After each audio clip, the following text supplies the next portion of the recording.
Life is a winding road, no telling where it goes. おはようございます。今日は朝食作って、そして使い切りコスメすごい溜まってるので、それ紹介して夜ご飯も作っていきたいです。そんな日の一日を撮っていきたいと思います。なんかね、朝からビーって聞こえます？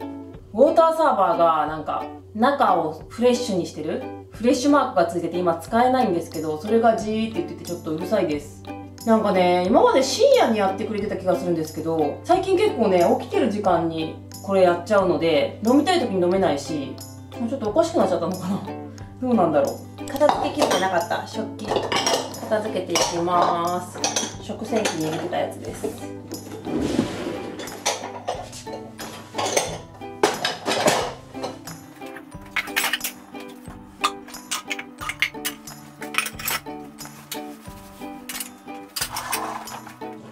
で、朝はグラノーラ作ろうと思って久しぶりにオーブンで作ることも多いんですけど、手軽なのと真似しやすいように今日はフライパンで作りたいと思います。オートミールはもう10年ぐらいこちら使ってます。まずオートミール200、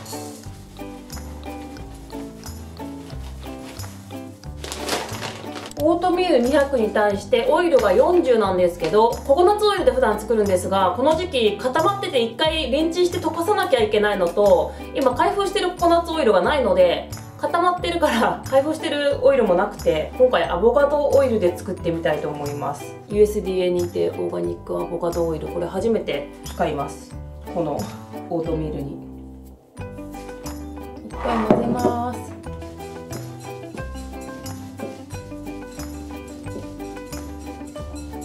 ここでもう油と1回丁寧に混ぜておけばやりやすい。そしたら今回ココアパウダーでちょっと子供も食べやすく、ココアパウダー新しかった。大さじ2。どうしよう、なんかちょっとふるいにかけた方がいいかも。このパウダー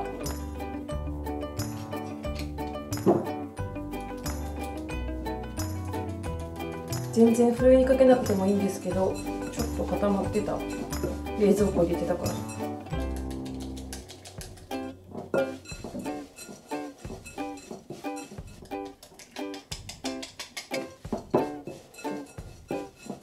これお砂糖入ってない甘くないココアなので、固まっちゃうと大人はいいんですけど子供が苦いかなと思ってふるいにかけました。そしたらあとはもう好きなナッツやフルーツを混ぜるだけです。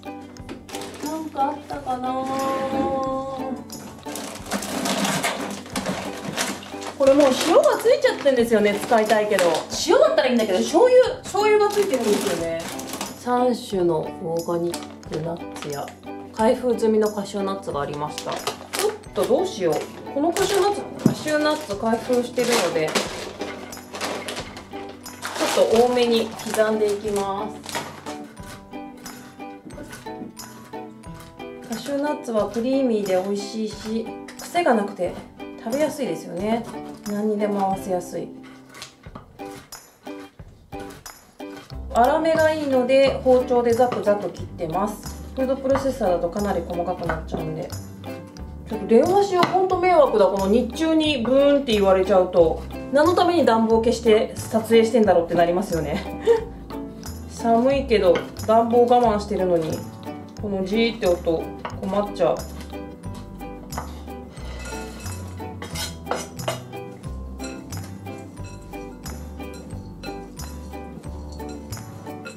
ナッツはこれだけでいいかな。これで焼いてからクランベリーとかあれば入れようと思います。クランベリーかレーズンどっちかはあるはず。はい、新しいフライパンだし、こっちに油混ぜてるので油なしで大丈夫です。フライパン温めてこちらを焼いていきます。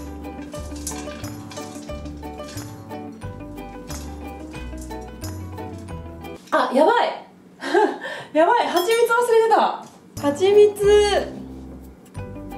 砂糖を入れてないんで、お砂糖か蜂蜜を入れてください。食べる時でもいいんですけど、ちょっとこれ初めにあえておくと子供も食べやすいし美味しいので。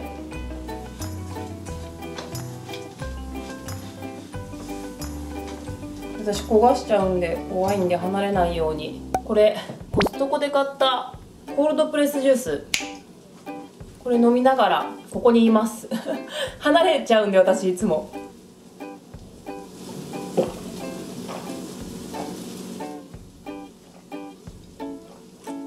美味しい。オーガニックコールドプレスジュース 100% で、ちょっとこうミントとディルが入ってるのでちょっと個性的な味にはなっちゃうんですけど、すごい甘みもあって飲みやすくて美味しいです。これ一回温まったら弱火で火を入れます。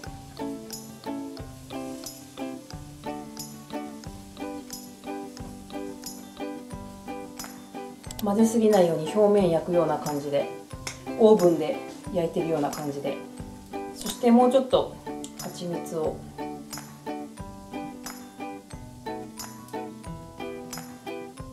私は多めが好きだから。そう、この蜂蜜は楽天ルームでも貼りました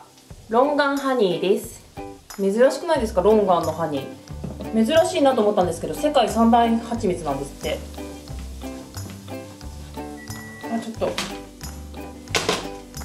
ちょっとでもなんか焦げ臭そうな焼けてる匂いがしたらこっちに、いいんじゃないでしょうか。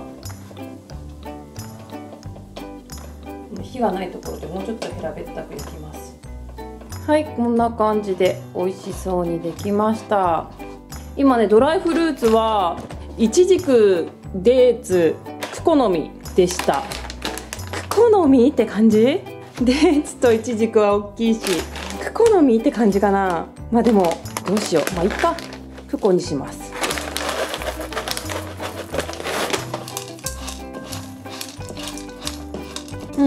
よかった、クコにして色が綺麗。もう今日明日で食べちゃうんで、今日食べる分と明日食べる分は瓶とかじゃなくてタッパーに詰めちゃいます。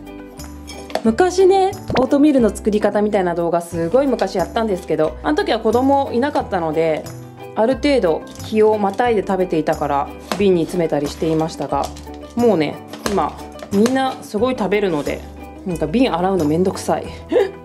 瓶の方が可愛いけど。はい、こんな感じでオートミール200で4人前ぐらいはあるんじゃないでしょうか。はい、朝のコーヒー入れます。この粉が出てきたので、この粉を使い切るまでは最近こんな感じでコーヒー入れてます。でもね、美味しいからオーガニックコーヒーだし、また買ってもいいんですけどね。せっかくだから次ね、またネスプレッソのカプセルを買おうか、コーヒー豆をまた買おうかって感じなんですけど、こんな感じで最近は入れてます。やっぱちょっとめんどくさいんですよね、急いでる朝とかは。お湯も沸かしてます。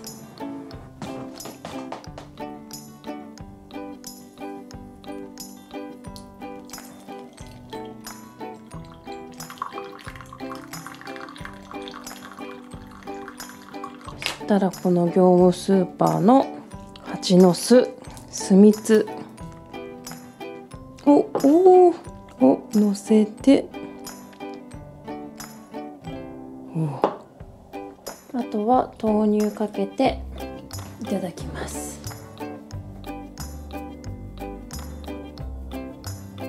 いただきます。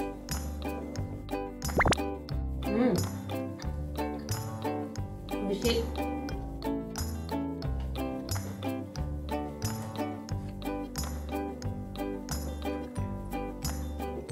コーヒー温まる。ほんとなんか自分で作ると何が入ってるか分かってるし、この蜂蜜の甘さだけなのが嬉しい。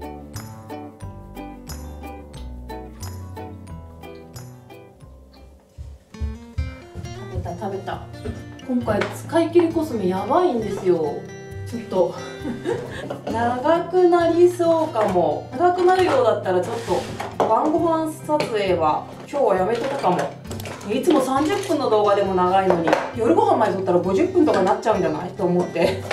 はい、2025年初の使い切りコスメです。実際使い切ったのはほぼ2024年になっちゃうんですけども、リピート品から新しいものまでサクサクご紹介していきます。私は今39歳、今年の夏で40歳になる男の子2人のママで、混合肌、月経周期前に口周りにトラブルができやすいです。そんな私の使い切りコスメです。まずは今回コスメからご紹介します。コスメね、リップ2本使い切ったんです。これね、ケイトリップモンスター101番です。2本とも。これはベスコスで選んだリップです。これめっちゃ気に入っていて限定だったんですけど、この2本でもう終わりです。まだね、ネットだったら買えるかもしれないんですが、ベスコスでちょっとナミさんには黄色すぎないってコメントが来て、いや確かになと思って、黄色っぽい感じが気に入っていたんですけど、特にその動画で見ると黄色っぽく見えて、新しいリップ開拓のためにも、あと家にあるたくさんのリップを使い切るためにも、今年は卒業しようかなって思ってます。お気に入りのリップでした。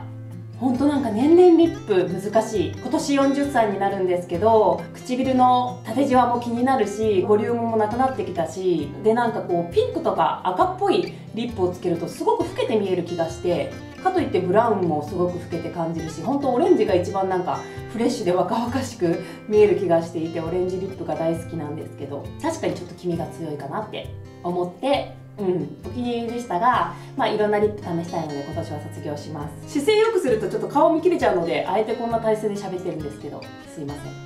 次、あとコスメはもう1個だけなんで紹介しちゃいます。こちらスカルプ D のピュアフリーマスカラブラックです。これも何年も紹介しています。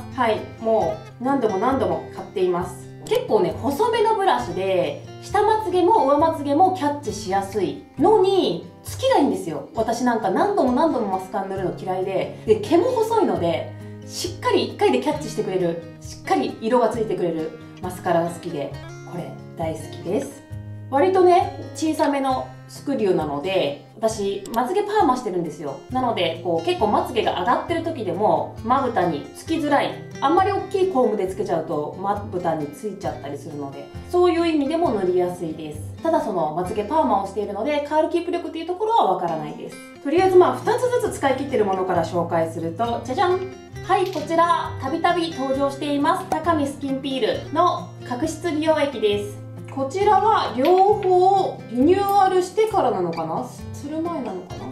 やっぱりね、何本か使ってみて、使ってる時って肌安定してるんじゃないかなと思って、今またリピートして使っています。ファーストステップで使って4分待つんですけど、意外にその4分がありがたくてですね、どうせ4分待たなきゃいけないからその間にいろいろできるじゃないけど、スキンケア急がなきゃじゃなくて、これつけたらとりあえず4分待てるみたいな感覚でつけられるところも気に入っているし、肌にスッとなじむし、劇的な変化っていうよりかも、すごく使ってない時にあれって感じる。使ってる時の方が肌荒れにくいなって、何本か使ってやっと分かってきたって感じで、今リピートしてまた使っています。あと2本使い切っているものといえばこちら。これももう何本もリピートして何度もご紹介しております。アクセーヌイプノスシーバムクリアリペアセラム薬用美白保湿液医薬部外品です。こちらはね、アクセーヌのものなんで、すごくね、肌に優しいなって、こう刺激が少ないなって安心感もあって、結構ね、美白って歌ってるものって肌が安定してない時ピリピリしたりとかしがちなんですが、これはもうほんとどの時でも使える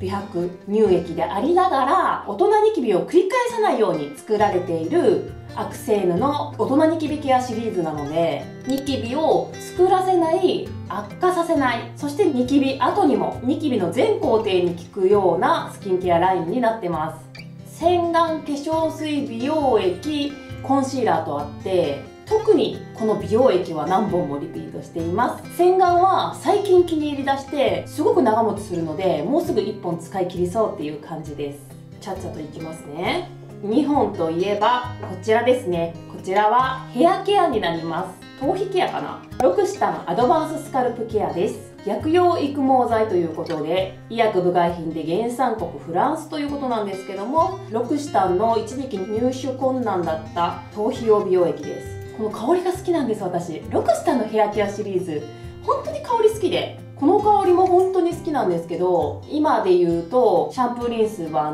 5ハーブになるのかな。5ハーブも好きだし、前の3ハーブスの時がめちゃくちゃ好きで、香りが多分成分は5ハーブスの方がいいと思うんですけど、3ハーブスのもう香りが忘れられなくて、なんか今もあのシャンプー使いたいっていう感じなんですけど、あと免税店とかにも売ってたりするので、免税店でお安く5ハーブスの方のシャンプーリンス買ったりもするんですが、ロクシタンのヘアケアシリーズ特に気に入っていて、そこから出たこのスカルプケアということでずっと気になっていたんですけども、良きタイミングでお仕事をいただいてインスタグラムでご紹介しています。はい、次は2個なくなっているものといえば、はい、こちらちょっとシリーズ色が違うんですけども、アスタリフト DUV クリアアクアデーセラムとホワイトソリューションです。両方とも SPF50 プラス PA4 プラスです。こちらは私がホワイトソリューションの方、夫がアクアデーセラムの方を使い切りました。はい、もう朝用乳液として使っている感じなんで、本当にねすぐ使い切ってしまうんですけども、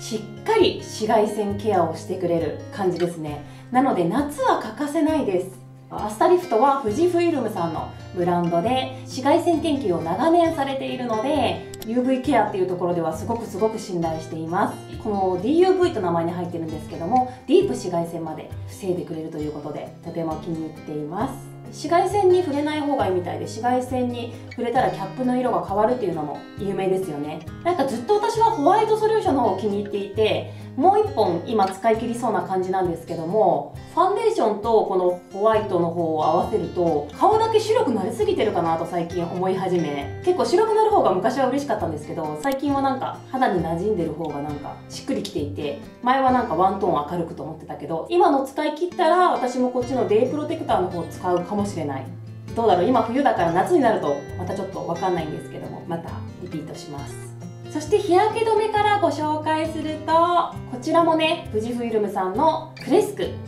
は敏感肌用のスキンケアなんですけども、こちらも多分 2,3 本目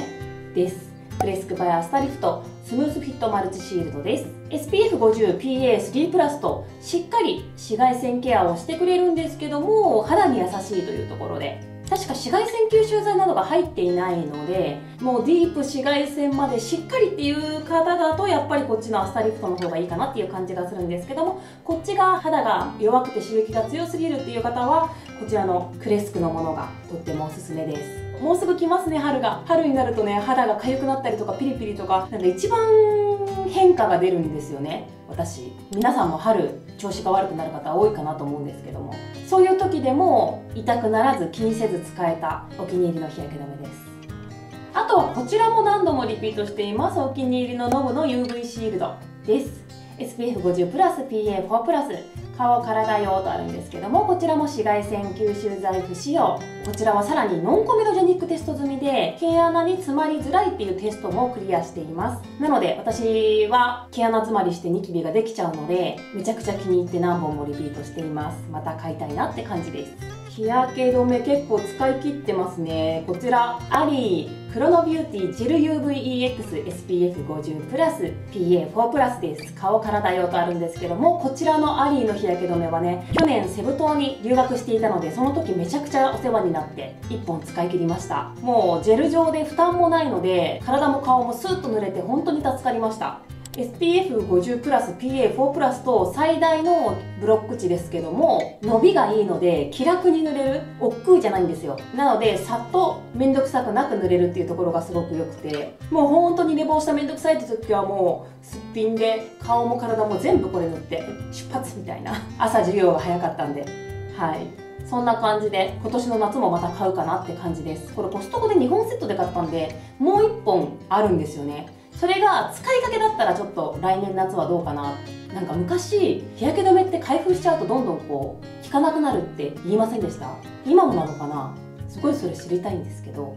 去年夏に開けた日焼け止めを今年夏に使うともうあんまり効果がないって昔は言ってたので、今もねそうなのかなと思って、そうだったらやっぱり日焼け止めだけは怖いので、そこら辺ちょっと気になりますね。はい、こちらと、あとは日焼け止めではないんですけども、 SPF30 PA3 プラスのベースメイクです。これもねファンデーションなんでなかなかなくならないので何本も使い切ってはないんですけども、昔から紹介していますキュレルベースクリーム BB クリーム明るい肌用です。はい、リニューアル前から使っていて、これはねリニューアルした細い形になってます。昔はもうちょっとぶっとかったんですよね。 BB クリームということで結構ぽっくりしたテクスチャーですね。そそしてこちらも毛穴に詰まりにくい処方になっているので、ニキビができそうだなっていう時も安心して使っていました。やっぱり結構なんかファンデーションで毛穴詰まらせちゃうかなっていうのがあるので、ノンコメドジェニックテスト済みとは毛穴詰まらせにくいものっていうのは意識して結構ベースメイクは選ぶことが多くって、こちらのねキュレル BB クリームはすごくプチプラですし、明るい肌用が結構明るく綺麗になって気に入ってます。使い切りました。1本もストックで開封しています。このペースでいったらすごい長くなりそう。どうしようかな。あとはこちらはもういつも紹介しているドモホルンリンクル薬用クリーム医薬部外品です。クリーム20ということで、これはねもうこんなぺったんこになるまで今回も使いましたが、動画で詳しくご紹介しているんですけども、今中身がねリニューアルして、これでもとても気に入ってたのにもっともっとグレードアップしています。やっぱ一番に感じるのは肌なじみがすごく良くなったし、あとコラーゲンがたっぷりのクリームなんですけども、発酵マルチプルコラーゲンになってます。コラーゲンもねいろんなコラーゲンあると思うんですけども、いろんなコラーゲンを試した結果ハモコラーゲンを使っていて、とてもねお肌にね張りを与えてくれるなって思っているお気に入りのクリームです。でこれがパッケージが今青になっていて、それがもう今なくなりそうなんですよ。今日紹介するまでに使い切ったら2つ紹介できるなって、ゴールドと青並べられるなって思っていたんですけども、ギリギリ使い切りませんでした。もう1個ブルーの方もぺったんこなんで、次使い切りコスメする時にはもう2本ぐらいなくなってるかもしれない。はい、そんないつも紹介しているクリーム20です。あとは韓国行きました。韓国 Vlog載せておきますが、韓国で買ったクリームすごいスピードで使いました。ビジュダーマの PDRN 配合の成長因子ですね、配合のクリーム、これがすごいスピードで使って、もうね結構使い切ったのが前なので忘れてきているんですけども、とにかく気に入っていました。こっくりクリームなんで乾燥肌用って感じで、すごいドライスキン用って感じで、私には合わないかなって、ニキビできるタイプだしって思ってたけど、全然なんかテクスチャーは重めだけど肌に馴染むというか、全然なんか良かったです。あと顔だけじゃなくってデコルテとかにも使ってたからなのかな、すごいスピードでなくなって気に入ったので、いっぱいねお気に入りスキンケアがあるからあえてリピートはしてないんですけど、次韓国行くなら韓国で現地で安く手に入れたいなって思っている商品です。そして同じくその韓国旅行で買った、名前が出てこないんですけど、こちら今度は韓国スキンケア購入品、ドラッグストアで主に買ったんですけど、それ貼っときますね。そこで紹介しているこちらなんですけども、こちらもね PDRN 成長因子入りということで、とても2024年話題だったクリームなんですけども、こっちの方が軟膏タイプ、こっちの方がクリームタイプで、薬局の方もこっちの方がおすすめって言ってて、コスパ的にも確かにこれは小さくて高いので、私もリピするならやっぱこっちかなって感じはするんですけど、こっちはこっちでなんか軟膏タイプなんで重いかなと思いきや、割と使ってた時期にもよるのかな、ちょうど夏から秋にかけて一気に乾燥が進む時期だったからか、全然重くなく、重いんですけど軟膏なんで、でもそれでもこのクリームを干してもうすぐになくなりました。時期的なものもあったかもしれないんですけど、あっという間に使い切ったので、これも良かったです。あとはこれめっちゃ買ってたけど使い切ってるのって気になってた方いらっしゃるかもしれない、無印良品の発酵導入美容液です。はい、こちらはなんか私新発売ですぐに見つけて、で水を使ってないみたいな感じだったんですよね。なんでこれいいじゃんと思って売れちゃう前にパッと買ったんですよね。で案の定完売してなかなか手に入らない感じになってしまって、今はどうなんだろう、買えるのかな買えないのかなっていう感じなんですけども、でもこのシリーズの他のスキンケアも出てましたね。とにかくこちらはなんか水を使ってない導入美容液だよっていうことで話題になりました。ブースターとして使えるようなものなので、すごくとろみはあるんだけど重くなくて使いやすいです。これの効果はって言われたらわからないんだけども、これを塗っておくとすぐに乾燥しないので、とりあえずこれを塗っておいて、なんか子供たちのことやったり自分のことやったりしてるって感じで、保湿されるなー、すぐ乾燥しないなーって感じで、可もなく不可もなくっていう感じで使ってました。何個か買ったからまだあるはずなんで、またタイミング見て使いたいと思います。あとはこちらヘルズスキンのフルフィルメントセラムウォーターです。これもねスキンケアブースターです。そして使い切りコスメに出てくるのは2回目になります。こちらもねとても気に入っていて、ブースター化粧水なんですけども、使い心地は本当に高見スキンピールみたいな感じ、肌にスッと馴染みます。こちらも肌荒れを防いでくれたりとか、ニキビをできづらくしてくれるということで気に入って使っていました。2本目使い切りました。ミネラルといえばこちらもね、久しぶりに買って使いました。そうそう、このヘルススキンが気に入って、そういえば私昔10年前ぐらいからアイハーブでミネラルのスプレー化粧水使ってたなと思って久しぶりに買いました。昔のアイハーブ動画でご紹介してるかもしれません。ダーマブーストのミネラルミストです。これをブースターと化粧水の間にスプレーしてたりとか、とりあえず時間ない時お風呂でシュッシュッシュッシュッとしたりとか、あとはまあ日中乾いたなと思ったらシュッシュッシュッシュッってしたりとか、まあいろんな用途で使ってました。ちょっと減ってきた時に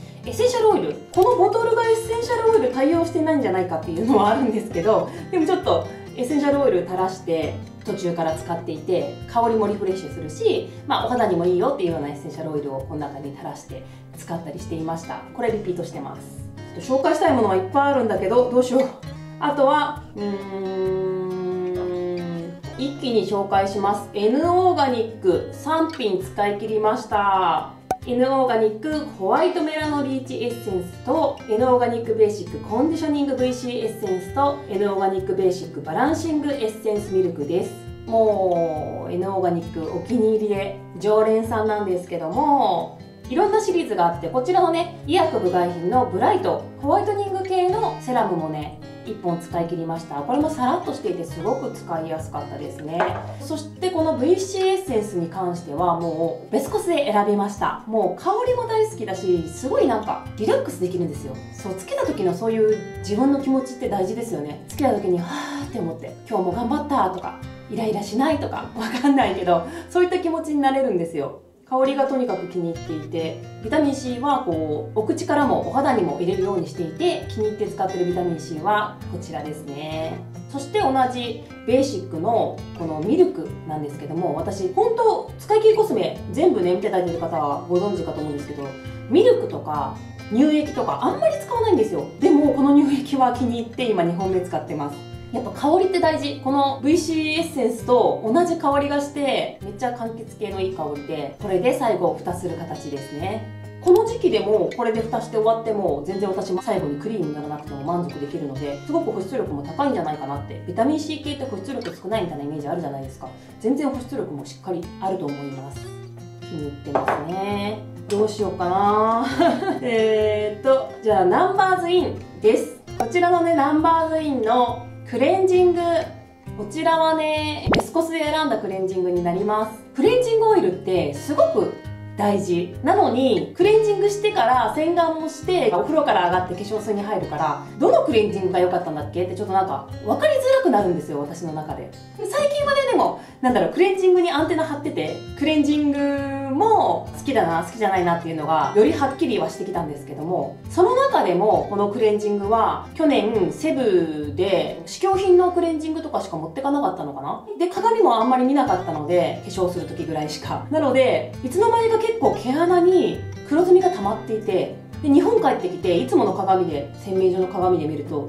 なんか毛穴詰まってないって思ったんですよ。その時にこれを使い始めて1週間ぐらいで一気に毛穴が綺麗になった気がしたんですよね。それ嬉しくてびっくりしてストーリーにも載せたんですよ、インスタグラムの。そっからね気に入って使ってベスコス入りしました。ナンバーズインのこの5のクレンジングなんですけども、この5のビタミンナイアシンアミドコットンパッドも使い切りました。これはね使い切るの時間かかったんですよ。これは同じ5なんですけども、両方とも5って白玉系でしたっけね、なんですけども、とてもね人気で話題だったこの5のコットンパックなんですが、私はリピートしないです。スキンケアの液自体成分としては良かった、合う感じだったとは思うんですけど、このパッドが分厚くてですね、表がツルツル裏がザラザラみたいな感じで2層になってて、拭き取りとかパックとかいろいろできる感じではあったんですけど、そのパッドが分厚くて重くて、なんか顔に貼ってもずれてきちゃうんですよね。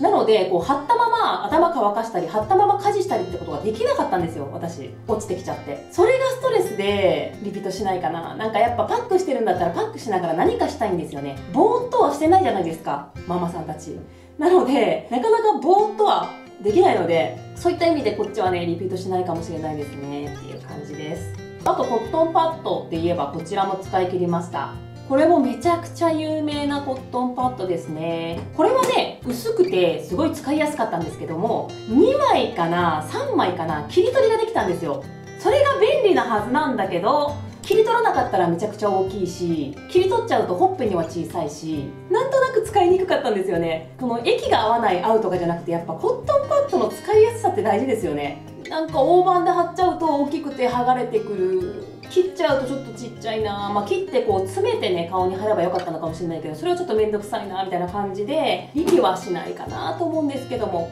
とても人気のパッドですね。その他はちょっとざっくりどうしよう。例えばこちらはなんとアスタリフト綿です。アスタリフト綿ジェリーアクアリスタとローション、そして乳液です。これは私は一切使ってなくって夫が使ってたんですけども、あっという間に使い切って気に入ってたみたいです。見た目にもかっこいいですし、メンズもあるよっていうことをお知らせしたいと思います。その他ね、こちらはね、アスタリフトのメンモノムモイスチャライザーです。メンズ用のモイスチャライザーなんです。2本目じゃないかなこれ。これもね、とてもこの保湿液気に入って夫が使ってました。あとはね、ドムホルンリンクルの美活肌エキス、これも大好きで、クリーム20と同じぐらい大好きな美容液になります。もう無香料なんですけども、漢方みたいな香りがねすごく癒されます。やっぱ香り大事。これすごい好き。あとさっと肌に馴染む美容液なので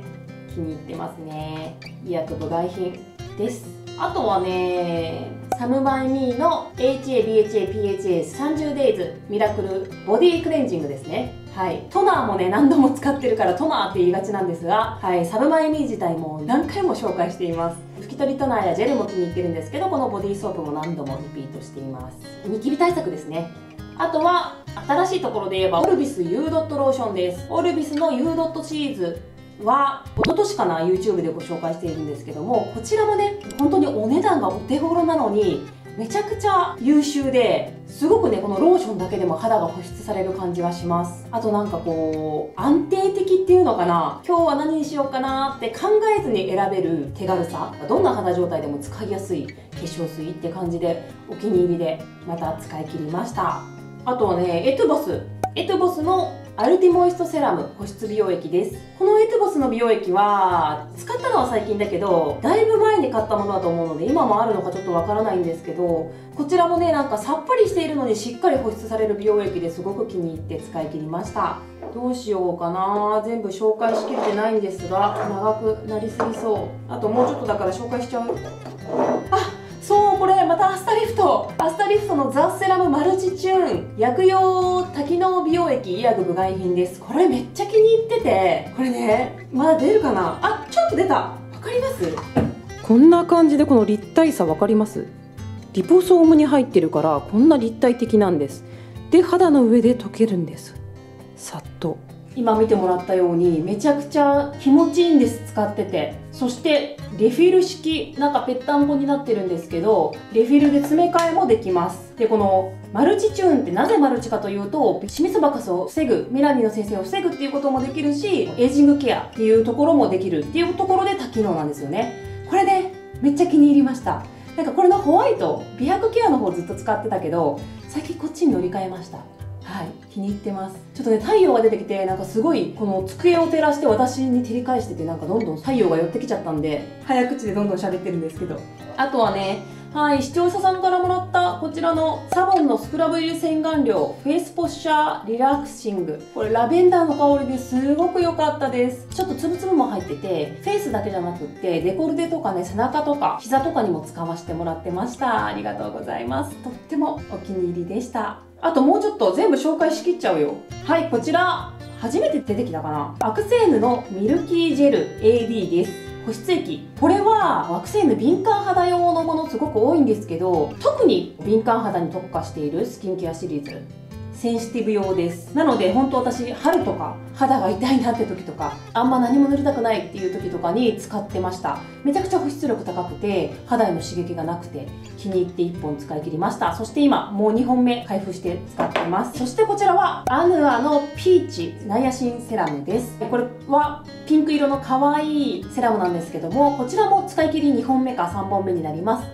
ちっちゃい小瓶でね、使いやすいテクスチャーなんですけども、すっと肌に馴染んで保湿力が高くて、さらにナイアシンハミド配合ということで、私ニキビが繰り返しできるので、ニキビ後にもいいんじゃないかなと思って継続して使っているものです。あとはこれは詳しくね動画でも出していると思うんですけども、アクアレーベルのスペシャルジェルクリームです。とってもお気に入りのオールインワンゲームでブライトニングを使い切りました。もうめちゃくちゃ優秀です。もう綺麗に使い切ってるんですけども、赤とゴールドとブルーがあって、私はなんだかんだブルーが一番気に入りました。豪華なねゴールドもあるんですけども、ブライトニングがなんか一番軽いのに、これ1個で保湿しっかりしてくれて、もう寝たい、何もしたくない、あと熱が出たっていう時とかもこれだけ。私の場合はあと日帰り温泉とか、なんかスパに行く時とか、どっかでメイクを落とす時とかは、なんかいちいちスキンケアしてられないなとか、持ってくのめんどくさいなっていう時とかにこれだけ持ってってやるみたいな。あと旅行とかにも持ってって、一応スキンケアできたらやるけど、できなかったらもうこれつけて寝ようみたいな感じで持ってったりしてました。あとはこちらが初お目見えのラシデムハイフド EX リフト美容液です。こちらがロフト購入品で紹介しています。ただロフト購入品で紹介しているんですけど、ロフトからギフトプレゼントでいただいたものと購入品と両方紹介していて、これはギフトの中に入っていたものになります。ただめっちゃ気に入ってこのポンプ全部使い切りました。これ全部美容液なんですよね。ガラクトミゼスとナイアシンアミドが配合されていて、あとコラーゲンエラスチン5種類の人型セラミドも配合されている。そして7つの無添加処方ということで、すごい使いやすかったです。ジェル状で肌なじみもよく、しかもポンプ式でこの量なんでめちゃくちゃ贅沢に使えるんですよね。お値段も安くて。なのでね、これもププって取って顔になじませたらもう全身使ってたりしたので、結構早くなくなりました。何の刺激もなくすごく良かったです。あと天使のララファーストセラム、こちらはコラーゲンに特化したコラーゲン研究が得意な会社が出しているスキンケアです。これね、今もう1個あって使っています。ファーストセラムなんで導入美容液として使えて、それがさらにコラーゲンということで、なんか張り不足の時とかにこれを使うようにしています。あと4つ全部紹介しちゃった。夜ご飯動画にできないかも今日。長かったね。こちらのね、マデカッソの美容液。こちらも、なんだろう、ニキビできそうとか、生理前とか、そういう時に使ってたんですけども、そういう時に使うとなんか落ち着く気がするというか、肌荒れを防いでくれる感じはありました。あとこれリピートしてまた今も使ってるんですけど、アイムフロムのよもぎのスポットジェルです。これももうよもぎの香りがめちゃくちゃすごいんですけど、ニキビができそう、できる前のプツプツとか、腫れそうみたいな時に塗るんです。そしたら落ち着いてることが多いんです。で、気に入って1本使い切ってもう1本リピートしています。そしてこちらがセンテリアンのマデカッソ。同じマデカッソでブランドが違うんですけど、センテリアンのもので、めちゃくちゃね、面白いノック式の形で、ちょっと出た。面白い形だったので、これも韓国にいた時に買いました。ただ今出てきたけど、なんか最後出づらかったんですよね。それでちょっとこの形がやっぱりどうなんだろうなと思っていて、マデカッサということでなんか鎮静効果とかあるんだろうけど、ちょっと使うにも少ないから効果もわからなかったし、鎮静効果があるスキンケアにしては保湿力も高いなとは思うんですけども、ちょっとやっぱ面白い形だけど使いにくかったかなっていうところはあります。そして最後、ビオデルマのクレンジングなんですけども、こちらがなんだろう、泡立つんですよ。なんかクレンジングなのに泡立つ感じが使いにくくて、あとドライスキン用なんで私はあんまり合わなかったのかも。ベリードライスキンとかセンシティブなスキン用でクレンザーなんですけど、なんかクレンジングで泡立つの私すごい使いにくいんですよね。リピートはしないかな。でもなんか2本買ってた気がするんだよな。このブランドがビオデルマが大好きなんで、でも別にもうリピートしないかなって感じです。はい、結局全部紹介してしまいました。今回の使い切りスキンケアは以上です。いかがでしたでしょうか。皆さんのおすすめもぜひぜひ教えてください。今年はね、本当にもう40歳になるということでね、紫外線ケアもだし、エイジングケアもしなきゃいけないんですけど、もう繰り返すニキビがニキビ跡になっちゃって、その跡が治りづらいので、まずニキビを作らないことを頑張ってますけど、ニキビ作りたくないけどエイジングもしたいからちょっと忙しい難しいところでもあるんですけど、こことここ違うスキンケア使ってたりします。こっちはすごいエイジングケア、保湿が高いもの、ここはもうさっぱりとしか塗らないとか、ニキビができるのがここなんで、そういう使い方を知ったり最近はしています。皆さんのおすすめもぜひぜひ教えてください。私も参考にしています。長くなったのでちょっと夜ご飯今日撮るのはやめとこうかなと思います。1分の動画が長すぎると最後まで、せっかく最後ね美味しいご飯作っても多分見てもらえないかなと思うので、また晩ご飯の動画も撮りますね、別動画で。はい、今までの10年間の使い切りコスメの動画、再生リストにまとめています。インスタグラムは毎日更新しています。ぜひチェックお願いします。それではまた次回のビデオでお会いしましょう。さようなら。またね。